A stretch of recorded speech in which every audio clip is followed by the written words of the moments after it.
gruesome, but your appetite's obey. 'Cause food's a little funny, food's a little funny, food's a little funny at the Clown Cafe.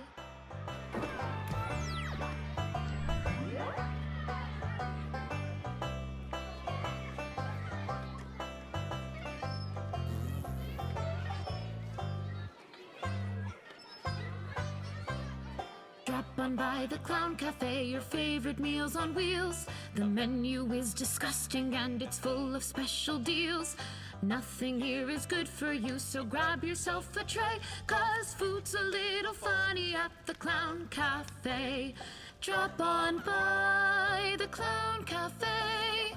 Drop on by the Clown Cafe. Gobble up your order quick before it runs away. 'Cause food's a little funny at the Clown Cafe. Why not visit after school and have yourselves a bite? An appetizing appetizer certain to delight. We haven't done it right unless it makes your teeth decay. 'Cause food's a little funny at the Clown Cafe. Drop on by the Clown Cafe. Drop on by the Clown Cafe.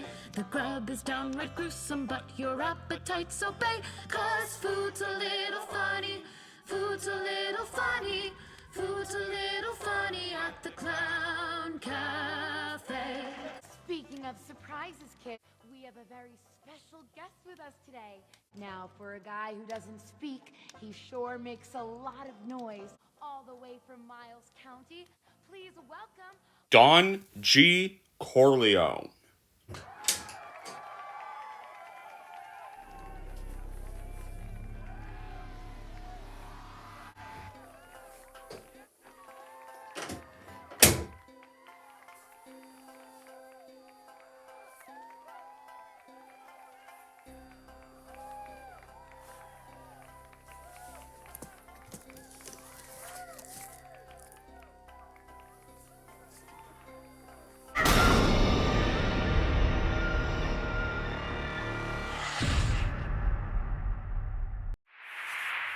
Hey everyone, it's Don G. Corleone here, and since today is October 31st, we are officially on to the season finale of Halloween Horror Review Season 4.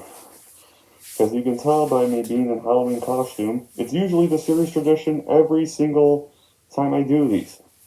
Whenever we get to the finale, I always dress up in the costume to end the series. And you saw this costume in the live stream that happened this weekend. Yeah, this is my Halloween costume this year. I wanted to be the new kid on the block because the Chucky costumes, all the other iconic costumes we're familiar with, those are like every single year. Let's do the new guy that's just recently arrived in the slasher icon for us. And yeah, but you're wondering, what is the season finale? Well, the season finale is going to be for a phenomenal masterpiece in the horror genre. It's part of the zombie genre. And it's done by the legend himself, George A. Romero. And that film is going to be for none other than 1978's Dawn of the Dead, the unofficial sequel to Night of the Living Dead for 1968. And of course, it's the second film in Romero's Dead series. So what's the plot of this one? Well, the zombie apocalypse has hit Earth, and two personnel from a TV station and two policemen set up in a helicopter to find a safe place to hide out. And their search leads them to the shopping mall where they manage to find a place that, while not zombie free, is quite secure. And so far so good. Well, not as the movie progresses though. Yeah, so how was this made? Well, the history of Dawn of the Dead began in the year 1974, when George A. Romero was invited by friend Mark Mason of Oxford Development Company, when Romero knew from an acquaintance of his alma mater, Camira Melton, to visit the Monterville Mall, which Mason's company managed. And after showing Romero hidden parts of the mall, during which Romero noted the bliss of the consumers, Mason jokingly suggested that someone would be able to survive in the mall, and should emergency ever occur. With this inspiration, Romero began to write the screenplay for the film. Then Romero and his producer, Richard B. Rubenstein, were unable to procure any domestic investors to the new project, and by chance word of the sequel reached Italian horror director Dario Argento, as a fan of Night of the Living Dead and an eagerly critical proponent for the film. Arnold was eager to help the horror classic receive a sequel. He met Romero Rubinstein, helping to secure financing in exchange for international distribution rights. Argento invited Romero to Rome so he would have a change of scenery while writing the screenplay. The two could also discuss plot developments, and Romero was able to secure the availability of the Morrowville Mall, as well as additional financing through his connections with the mall's owners of Oxford Development. And once the casting was completed, principal shooting was scheduled to begin in Pennsylvania on November 13, 1977. Principal photography, on the other hand, for Dawn of the Living Dead, the original title at the time, began in November 1977 at the Morrowville Mall. And the use of the actual open shopping mall during the Christmas shopping season caused numerous time constraints. And filming began nightly once the mall was closed, starting at 11 p.m. and ending at 7 a.m. And when automated music came on as December arrived, the production decided against having the crew remove and replace the Christmas decorations. A test that proved to be too time-consuming, and filming was shut down during the last 3 weeks of the year to avoid the possible continuing difficulties and lost shooting time. Production would then resume on January 3, 1978, and during the break in filming, Romero took the opportunity to begin editing his existing footage. Then the airfield scenes that were filmed at Harold W. Brown Memorial Airfield in Morrowville, an airport located about 2 miles from the mall that was still in use. The scenes of the group's hideout at the top of the mall was filmed on set to build at Romero's 3 then production company. A latent image. The elevator shaft was located there as well, and no such area of the mall actually existed. And the gun store was then also not located in the mall, but for filming, the crew used Firearms Unlimited, a shop that existed in the East Liberty district of Pittsburgh at the time. The police dock scene was filmed in downtown Pittsburgh, right by the Montgomery River on 106th Street. And the building left landing pad and pumps are long gone though, but the location is now an outdoor art gallery at a place called the Colored Park. And the truck yard scene was filmed at the B&P Motor Express, and it's now First Student School Bus Company in Norwin, PA, which is about 22 minutes from the Morrowville Mall. And principal photography full-on ended in February 1978, and Romero's editing process would then begin. And using angles during the filming, Romero ran himself an array of possibilities during editing, choosing from many shoots to reassemble a sequence that could dedicate any number of responses from the viewers simply by changing an angle or deleting or extending portions of scenes. The amount of superfluous footage was evidenced by the numerous international cuts, which in some cases affect the regional's version tone and flow. So anyway, after the film was finally completed and marketed by George A. Romero, it would go on to premiere in Italy on September 1st, 1978. Then Dawn of the Dead would be released in other markets the following year. Despite facing difficulties with national censorship boards in the United States, it got released unrated to improve its commercial prospects after being given the X rating, which was at the time NC-17, and apparently was liable for seizure during the 1980s video Nazi's Moral Panic. And the film proved to be a major success at the box office regardless. It grossed $66 million worldwide against a budget of $640,000, and it was noted for its satirical portrayal of consumerism. Dawn of the Dead received widespread acclaim since its initial release, and was widely considered to be one of the greatest horror films ever made, as well as the greatest zombie film ever made. And like its predecessor, it garnered a large international cult following, and in 2008, it was chosen by Emperor Magazine as one of the 500 greatest movies of all time, along with Night of the Living Dead, the previous Dead film in the George A. Romero series. And Dawn of the Dead would go on to be followed by some more unofficial sequels. 1985, we had Day of the Dead, a separate series of unofficial time-made sequels, which were 1979 Zombie 2, and a 2004 remake done by Zack Snyder, and numerous parodies and pop culture references, like earlier this month, Shaun of the Dead we reviewed.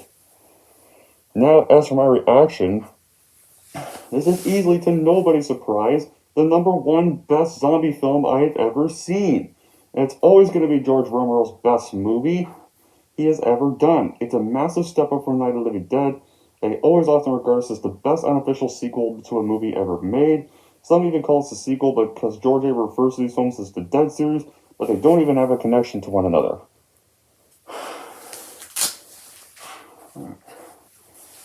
Like, when you want brutal, look no further. But when you also want to see perhaps the greatest of all comic book movies, not based on a comic book, is in George Romero's original take in his continuing mythology. It's not just one of the towering horror films or horror comedies, but one of the greatest sequels ever, and more ambitious and ass-kicking than its predecessor, with a filmmaker more confident and technical person with his abilities. And when George A. Romero's no-budget horror movie Night of the Living Dead hit screens in 1968, the same year he had already given audiences around all-time genre classic Rosemary's Baby. No, the same year that had already given audiences Rosemary's Baby, George Romero did not do that. I was a mistake I made. No one could have predicted the indelible effect it would have on the history of cinema. The film introduced audiences to a degree of graphic violence before even witnessing it on American screens, but it was the film's intense component of terror that forever scarred a generation of viewers. And although the film enjoyed unprecedented mainstream success for an independent production, the filmmaker saw little of the movie's earnings. Romero streamed box office disappointments in the years to follow would diminish his clout in Hollywood, and he had found it was just this uphill battle to fund his ambitious sequel to the film. Then came Italian horror maestro Dario Argento. Hot off the heels of such international blockbusters like Deep Red, Suspiria, Argento helped secure funding for the film in exchange for the rights to personally oversee the international cut of the film. And the collaboration would be a match made in horror movie heaven, and for the end product it would be Dawn of the Dead, becoming one of the most acclaimed and enduring popular horror movies of our generation. Dawn of the Dead's plot is so simple, and definitely now familiar, and almost goes without description, because the world approaches an unexplained ever-growing zombie apocalypse, and four individuals, which are two military men, a helicopter pilot, and his TV reporter girlfriend, they lock themselves in an abandoned suburban mall. And the mall provides fodder not only for the film's well-known social commentary, but for some thrilling if not terrifying set pieces. And with its graphic depictions of human evisceration, exploding heads, and gruesome flesh eating, Dawn of the Dead is probably the goriest zombie movie ever made.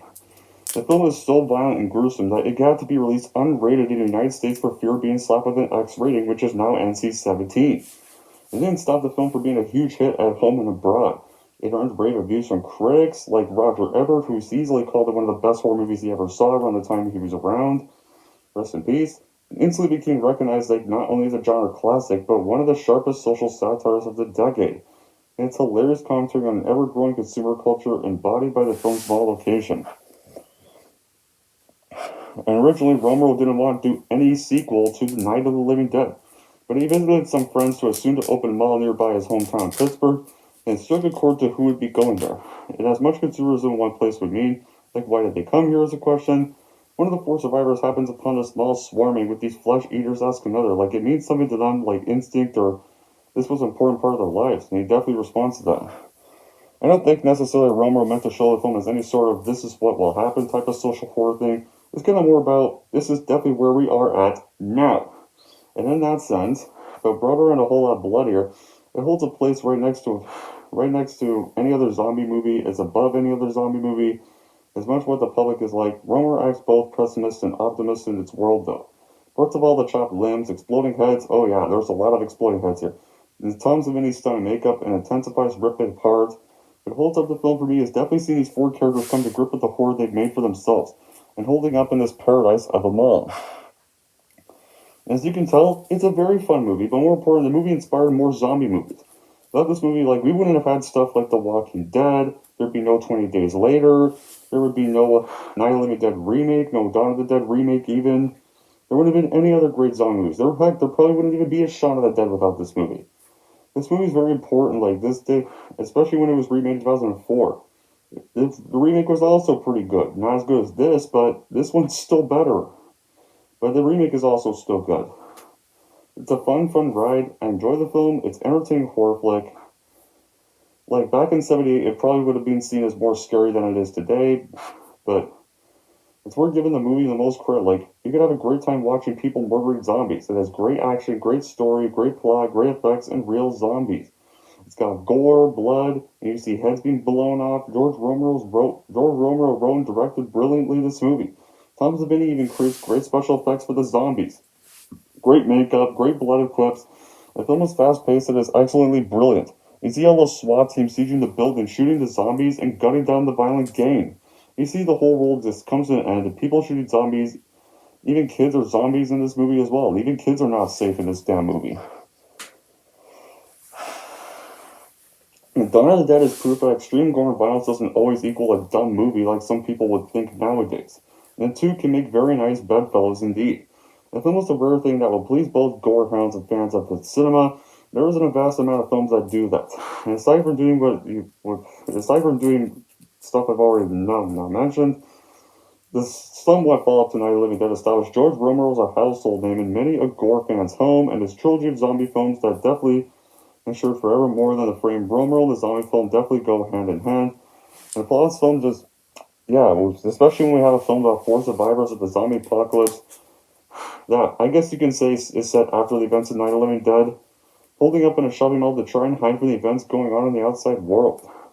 And it poses another problem. Once their home has been built up in the midst of atrocities, our heroes now have to try to give up all they have built. And the commentary on society and the trappings of consumerism that Romer appears to be keen on implementing in this film come off as being somewhat muddled, but due to the fact it's lost under the reality that we see our heroes doing, this makes absolute perfect sense. And this is where the genius behind the commentary comes into play. It's a picture of what people within a consumerism society would do in this situation, and it makes the commentary more potent. In spite of being a film about zombies, Romero implements a sense of realism into the proceedings. And it works through the fact that he never overindulges in anything. And the gore towards the end is over the top, but even that's realistic as to what you would expect a zombie massacre to be. And because of this sense of realism, we're able to care for the characters that Romero presented us with. Even though we really know little about them, the audience is able to put themselves in their situation. We are constantly given the feeling that we are actually involved in the events on screen. And it only makes the ending of the movie more potent the way of the sense scary that Romero has loaded into you throughout the movie. And at the end, we really feel for what is happening to our characters, and even though we want to see the massacre, like what is happening to our characters, and even though we want to see the massacre happen, like, we sort of don't want to see it at the same time. And it's kind of mind-game that isn't carried out successfully often, but Romero has it down on the art from here. And just like the battles between non-conformists and conventionalists during the 1970s and 1960s, when America's on the brink of disaster, the cinema revolution is hard-hitting, gut-wrenching, and very real. A fascinating facet of the movie is how the audience learns to disregard the non-minor threat of the slow-moving zombies, whose a bullet of incision to the head will do the job. At this point, like, one could not even notice that the film has the slightest relevance to the horror genre. Instead, we veer the vicious bikers, a bigger threat, villains with swords and guns. This time, the suspense and uneasiness detonates, but there was much greater chance of death for the heroes. They even found the scariest part of the movie was the deterioration of the planet during the zombie apocalypse, and how the human species' decline is morbidly presented effectively and expertly by George A. Romero.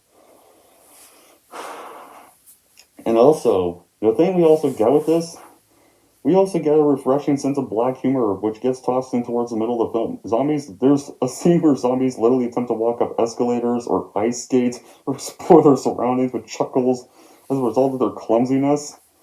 And one laugh definitely comes when Stephen explains to Francine why all these creatures return to the vault.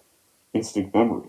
This was an important place of their lives, he points out, since we get some funny moments with these zombies. Like, the zombies just trying to adjust to this world, clumsily doing it, so we get a good laugh, so it prevents the movie from being too boring. We gotta have some humor in here.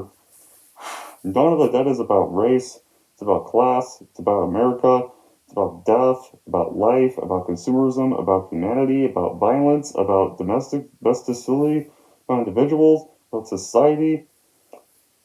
It's funny, it's brutally serious, it's also about great filmmaking, made by the combined efforts of a dedicated revolutionary team with the power to take the taboo and make it golden.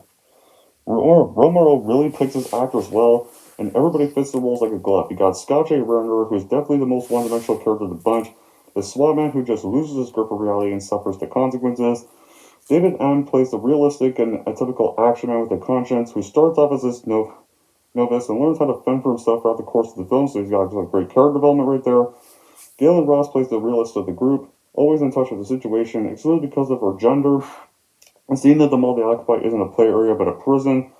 But then you also have Ken Foree, the best actor of the movie, who evidently excels the action man, who's intelligent, quick thinking of his kind. And the only other notable cast members are Tom Savini, the SFX master, cameoing as a biker, who later went on to collaborate with George A. Romero on the Creepshow films, playing the Creep. A small role for Joe Pilato, who went on to play Captain Rhodes in the next Dead film, Day of the Dead. And special effects are emphasized as definitely the real star of the film. And much is made for the high gore content, and not 5 minutes go by without zombies and shot in the head and blood splattering. And although the real cannibalistic gore is saved until the finale, and immediately follows some light relief, Romero cruelly playing with our feelings, arms are torn off, and society spraying gore, blood stripped from legs and necks. It's all pretty horrible and gruesome, and in some ways depressing too. So many zombies and people getting killed in the film is definitely something most people would need a strong stomach for. To watch this prolonged bloodshed, it's most horrible when characters we care about get bitten, and Romero works up a lot of suspense for putting them in danger. The truck driving scene being a prime example, plus the lift bit by the end of the film. And despite being massive 127 minutes running time, Romero's movie is pure horror heaven from start to finish. And considering the relatively low budget, the movie delivers on every level. The acting is for the most part very good, with only the odd bits part zombie hamming it up, and yet another poor performance, and somehow, like, a good cameo for Tom Savini. The story is well written with great dialogue, and the characters behave believably given their extreme circumstances. And the bloodletting is extremely well done with some wonderful gore step pieces that, despite their cartoonish appearance, still manage to discuss and to cap it all off. The soundtrack by Goblins fits perfectly. The group in the shopping mall literally just, and it's not zombies the group in the shopping mall just have to deal with. They also have to deal with poachers who break into their home and start stealing items and letting zombies in the mall. And Tom Savini easily is the one on the motorcycle of the poachers who is stealing the items in the mall. Ellen Ross is a fantastic babe as Francis news reporter. David M. as Stephen the pilot is also excellent, and Ken Forey as Peter, who's a SWAT team member, was definitely the best of the film. Scott J. Riding as Rogers, another SWAT team member, was also good in this role. And the finale of this movie has a badass climax and finale. Because in this part, after clearing the mall's interior of zombies, the four enjoy a hedonistic lifestyle with all the goods availability to them, furnishing their safe room with the mall's many commodities. And Roger eventually succumbs to his wounds and dies, though. But then he reanimates as a zombie. Peter quickly shoots him in the head and then buries his body in the mall. Sometime later, all emergency broadcast transmission cease, suggesting that the government has collapsed. So now the three are isolated. They load some supplies in the helicopter, in case they might need to leave suddenly. And Frank gets Steven to teach them how to fly in case he is killed or incapacitated. Then the biker gang I already mentioned, they see the helicopter in flight and they break in the mall, destroying the barriers and allowing hundreds of zombies back inside. Despite having a fallback plan that should the mall be attacked, Steven, consumed by rage over the mall, selfishly fires on the looters, becoming a protracted battle, just beginning a protracted battle. On their way out, whatever goods they carry, the staggering bikers are overwhelmed and killed by the zombies, which is very satisfying to watch. And Steven tries to hide in the elevator shaft, but he gets shot and subsequently mauled by roaming zombies. Then Steven reanimates as a zombie. He instinctively returns to the safe room and leads the undead bike to Fran and Peter. Peter kills the undead Steven while Fran escapes to the roof. Peter, not wanting to leave, just locks himself in a room and contemplates suicide, but once the zombies burst in, he decides he has a change of heart and he decides to find his way up to the roof, where he joins Fran. And having escaped alone with fuel, the two then just fly away in the helicopter to an uncertain future. So, that right there is a great finale, because in it, Peter and Fran are the only two left, and Peter first knows that they're not going to make it, and is just ready to end his life quick and let Fran leave to safety, but at the last minute, he decides to try to go down like a badass and fight his way to the chopper and joins Fran on the chopper. They're low on fuel, but decide they're going to get themselves somewhere safer and far away from the zombies before they die. It may not be a happy ending, but it's still an epic way to end this movie after the 2-hour apocalypse ride we got to go on in that mall with Romero and these characters. Do I have any bad qualities? Well, probably none. Okay, maybe one though. The acting sometimes was nowhere near as bad as some, like, wet behind the ears. The acting's definitely good, but it occasionally can be zombie stiff more than serviceable. Like Ken Forey definitely gives the best acting chops of the movie as Romero's court of anti-heroes, and then later went on to have a successful B-movie career, Michael's Day of the Dead gourmet cinematography was unflashy but effective. I think Romero's able editing and some screenplay that drops the viewer right smack in the middle of a plot by mayhem confusion. But that's my only bad quality for the movie. Dawn of the Dead, no doubt, is a gem in horror, and is always going to be a huge influence on the zombie genre, and an iconic gem of the horror industry that will always be cherished from the very day to come. So, it doesn't matter if this movie has any bad qualities or not. Dawn of the Dead is a cinematic masterpiece of cinema. It should be seen by anybody who's getting used to the zombie genre, and should definitely never be ignored by the cinema community, and it will always be forever remembered as a movie that influenced the zombie genre. In the end, is it really a shock when I say Dawn of the Dead is worth a watch and buy for any horror fan at all? Like, come on now. Who would ever give this an avoider horseshit? They would be a fool for doing that. Totally watch and buy this movie for your collection, no doubt. Heck, It's even on YouTube, both theatrical and director's cut. I'll post a link to the film in the description if you want to go watch it right after this review, or just go search it. Anyways, that's it for my review of my epic review of Dawn of the Dead. If you're wondering how I'm going to rank Dawn of the Dead, here's how I'm going to rank this movie. So overall, if you eagerly want to see the greatest king of all zombie films, look no further, because Dawn of the Dead is totally that movie you should watch for your collection and buy, no doubt. And if you're wondering how I'm going to rank Dawn of the Dead, I'm going to give Dawn of the Dead an obvious damn fucking 10 out of 10.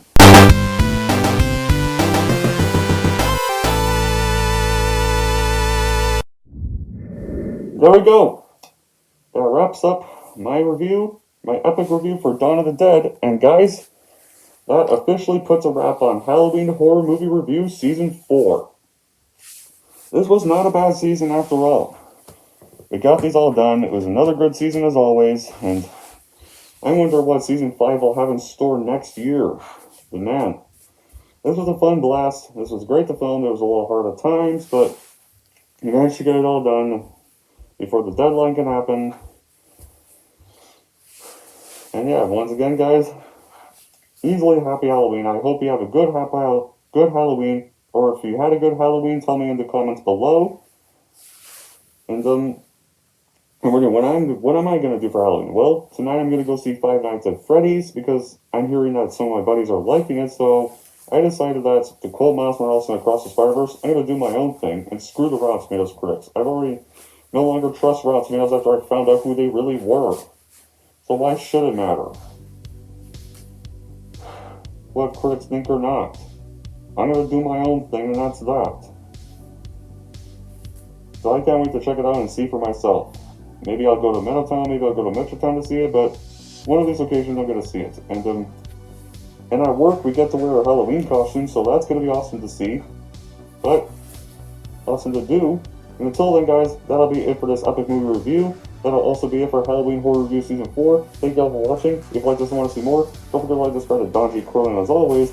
And of course, since this is the end of Halloween Horror Review Season 4, happy Halloween, my goals, and I will see you spooky goals next year.